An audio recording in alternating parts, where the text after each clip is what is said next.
بسم اللہ الرحمن الرحیم۔ السلام علیکم ورحمۃ اللہ وبرکاتہ۔ شائقین عربی کو عربی کلاس میں خوش آمدید۔ کتاب چل رہی ہے مبادی، اور اس کا سبق آج 4 ہے، اور 4 نمبر سبق میں مشق نمبر 8 ہم حل کریں گے، اور 9 بھی اس کے ساتھ شامل ہے۔ تو سب سے پہلے مشق نمبر 8 حل کریں گے، اور اس کی خصوصیت یہ ہے کہ اس میں مبتدا خبر کے ساتھ، یعنی جملے کے ساتھ حرف کا اضافہ بھی کیا گیا ہے۔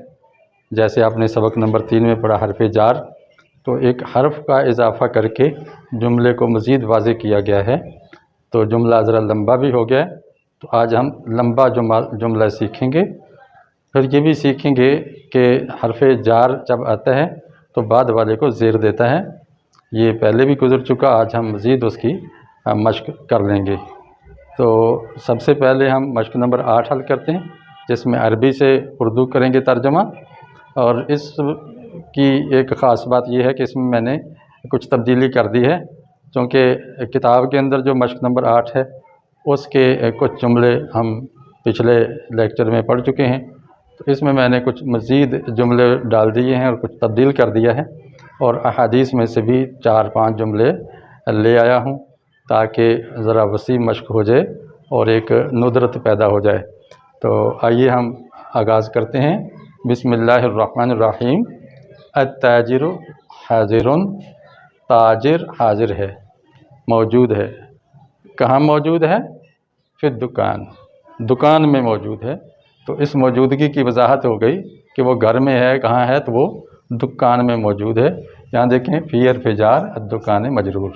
تو یہاں یہ بھی پتہ چلا کہ اگر خبر کی وضاحت کرنی ہو تو اس کی وضاحت کو بعد میں لائیں، اور وہ جار مجرور کے جوڑے کی شکل میں ہوگی۔ انت ناجح فی الامتحان، تو کامیاب ہے امتحان میں، یعنی تو امتحان میں کامیاب ہے۔ نوح راکب، نوح سوار ہے۔ کہاں سوار ہے؟ کس پہ سوار ہے؟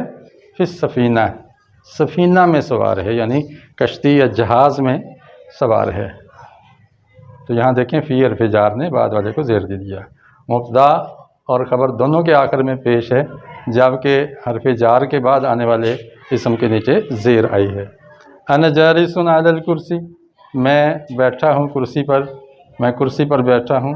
تو دیکھیں یہ جملہ لمبا ہو گیا، پہلے انا جالس کہہ دیں کہ میں بیٹھا ہوں، تو یہ بات تب بھی پوری ہے، لیکن جملہ ذرا طویل کرنے کے لیے ہم مشق میں یہ شامل کر رہے ہیں علی الکرسی، یہ کرسی پر۔ ہوا غائب من المسجد، وہ مسجد سے غائب ہے۔ الحصان مربوط بالحبل، گھوڑا بندھا ہوا ہے رسی کے ساتھ، گھوڑا رسی کے ساتھ بندھا ہوا ہے۔ الرجل قوام علی الامرأة، آدمی نگہبان ہے عورت پر، آدمی عورت پر قوام ہے، نگہبان ہے۔ المؤمن عابد للہ، مومن عبادت کرنے والا ہے، للہ اللہ کے لیے۔ یاد رکھیں یہ ہم جو ترجمہ کر رہے ہیں یہ آپ بعد میں لکھ کر مشق کریں گے، کاپی پہ نوٹ کریں گے تاکہ آپ کے اندر صلاحیت پیدا ہو۔ نمبر 2، جب ہم اردو سے عربی کریں گے تو یہ ترتیب آپ کے کام آئے گی کہ پہلے مبتدا، پھر خبر، پھر اس خبر کی وضاحت جار مجرور کی شکل میں بعد میں آئے گی۔ التلمیذ موجود فی الصف، شاگرد موجود ہے کلاس میں، درجے میں موجود ہے۔ الاستاذ جالس علی السریر، استاذ چارپائی پہ بیٹھا ہے یا تخت پہ بیٹھا ہے۔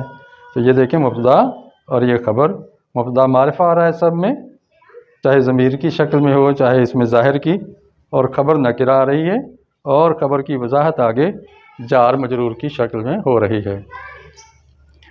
اب کچھ جملے حدیث کے لے لیں۔ العنایت من اللہ، بردباری اللہ کی طرف سے ہے۔ اب یہاں سوال ہے کہ العنایت ایک ہی لفظ ہے اور اس کی خبر کدھر گئی؟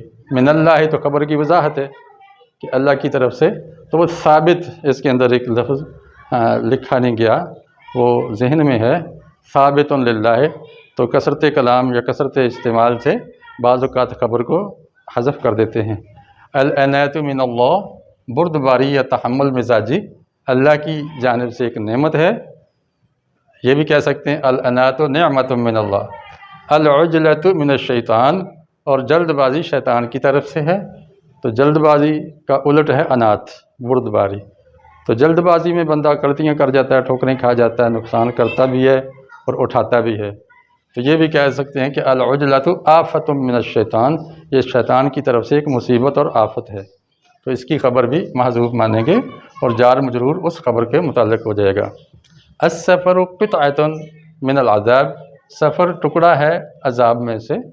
ظاہر ہے سفر میں بہت ساری نعمتیں بندہ استعمال نہیں کر سکتا، آرام میں خلل آتا ہے، بھوک اور پیاس سے شکار ہوتا ہے، بھٹکنے کا بھی ہوتا ہے اندیشہ، وقت بھی، دقتیں، مشکلیں، تو وہ صعوبتیں ہی صعوبتیں ہوتی ہیں۔ السفر قطعۃ من العذاب، السفر مبتدا اور قطعۃ اس کی خبر، من العذاب جار مجرور یہ خبر کی وضاحت کے لیے آتا ہے، اسی لیے اس کو متعلق خبر کہا جاتا ہے۔ المجالس بالامانۃ، مجلس امانت کے ساتھ ہے، یعنی یہ اس کی خبر بھی یہاں پر حذف ہے، وہ کوئی بھی مناسب لفظ آپ لگا سکتے ہیں۔ تو مطلب یہ ہے کہ جو مجلس میں باتیں ہوں وہ لیک آؤٹ نہیں ہونی چاہیے، مجلس کے پالیسی کی اجازت کے بغیر وہ آگے نہیں جا سکتی۔ القرآن حجت لک او علیک، قرآن حجت ہے تیرے لیے یا تیرے خلاف، تو یہاں القرآن مبتدا، حجت اس کی خبر، دیکھیں یہ معرفہ اور یہ نکرہ، اور لکا لام جار ہے اور کاف ضمیر مجرور، او حرف عطف، پھر علی جار اور کاف ضمیر مجرور، یہ جار مجرور کے جوڑے باہم عطف ہوئے، مرکب عطفی بن کے یہ حجت ان کے کی وضاحت کر رہے ہیں، اس سے تعلق رکھتے ہیں۔ تو یہ جملہ اسمیہ ہے سارا، جو اسم سے شروع ہو رہا ہے۔ اب ذرا جانچیے اپنے علم کو کہ کتنا پختہ ہوا ہے۔ ہم مشق نمبر 9 کر رہے ہیں۔ استاذ کرسی پر بیٹھا ہے، جی کیجئے۔ ٹھیک ہے، استاذ کی عربی ہے استاذ، اور اس کے بعد ہم یہ کریں گے کہ بیٹھا ہے، پہلے اس کو کریں گے، نمبر 1 جس کے بارے میں کچھ کہا جا رہا ہے، نمبر 2 جو کچھ کہا جا رہا ہے، اور جو کچھ کہا جا رہا ہے اس کی وضاحت تیسرے نمبر پہ آئے گی۔ تیسرے نمبر پہ تو کیا ہوگا؟ استاذ جالس، اور آگے پر کی عربی کیا ہے؟ ہاں جی، علا، علا، علل کرسی پیچھے گزرا ہے، علل کرسی، علل کرسی، یہ کرسی پر بیٹھا ہے۔ تو یہاں ایک غلطی ہے، وہ آپ بتائیے گا۔ جی ہاں، یہ مبتدا معرفہ ہونا چاہیے تھا، اس کو ہم ال لگا کے معرفہ بناتے ہیں، نمبر 2 اس کے اعراب واضح کرتے ہیں۔ میں گاڑی پر سوار ہوں، تو کیا ہوگا؟ میں کی کیا ہے عربی؟ آنا، آگے کیا آئے گا؟ گاڑی پر، یا یہ پہلے آئے گا؟ جی ہاں، میں سوار ہوں پہلے لائیں گے، انا راکب، راکب کے آخر میں کیا آئے گا؟ 2 پیش، یعنی رفع، انا راکبن۔ کیا اس کو ال کی ضرورت ہے انا کو؟ نہیں، اس مبتدا کو ال کی ضرورت نہیں، چونکہ یہ پہلے ہی معرفہ ہے ضمیر ہونے کی وجہ سے۔ الا کی بجائے یہاں پہ فی آ جائے گا، فی القطار، قطار کہتے ہیں گاڑی کو۔ اب بتائیے کہ قطار کے آخر میں کون سا اعراب آئے گا؟ ہاں جی، زیر آئے گی جر، کیونکہ پیچھے حرف جر آ گیا ہے۔ خالد مدرسہ میں طالب علم ہے، تو خالد کی چونکہ یہ نام ہے تو ویسے ہی لکھ لیں گے خالد۔ مدرسہ میں یہ وضاحت ہے، اصل بات کیا ہے؟ طالب علم ہے، خالد طالب علم ہے، پہلے اصل بات لاتے ہیں، اس کے بعد بات کی وضاحت لاتے ہیں۔ تو پہلے طالب علم کے لیے صرف طالب لے آئیں، طالب العلم کہنے کی وجہ سے صرف طالب کا لفظ بھی چل جاتا ہے۔ خالد طالب علم ہے، کہاں طالب علم ہے؟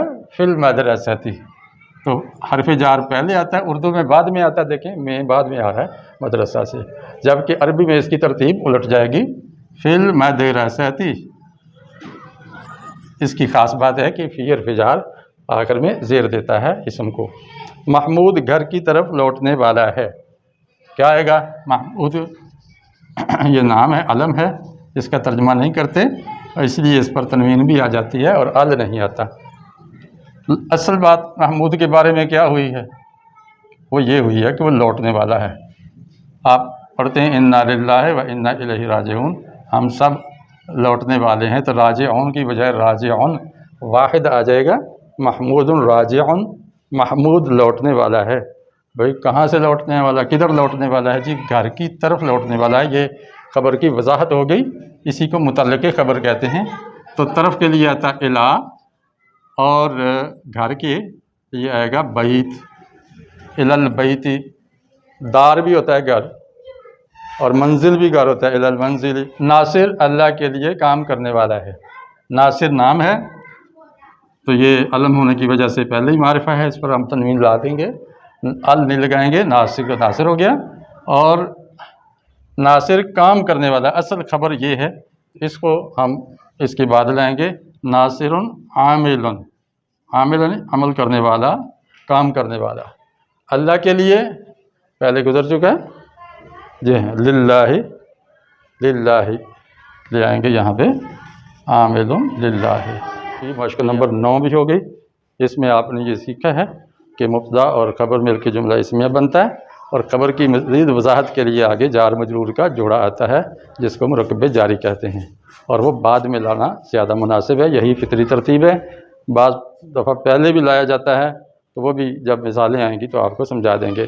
اس کے ساتھ ہی اجازت دیجیے، السلام علیکم ورحمۃ اللہ وبرکاتہ۔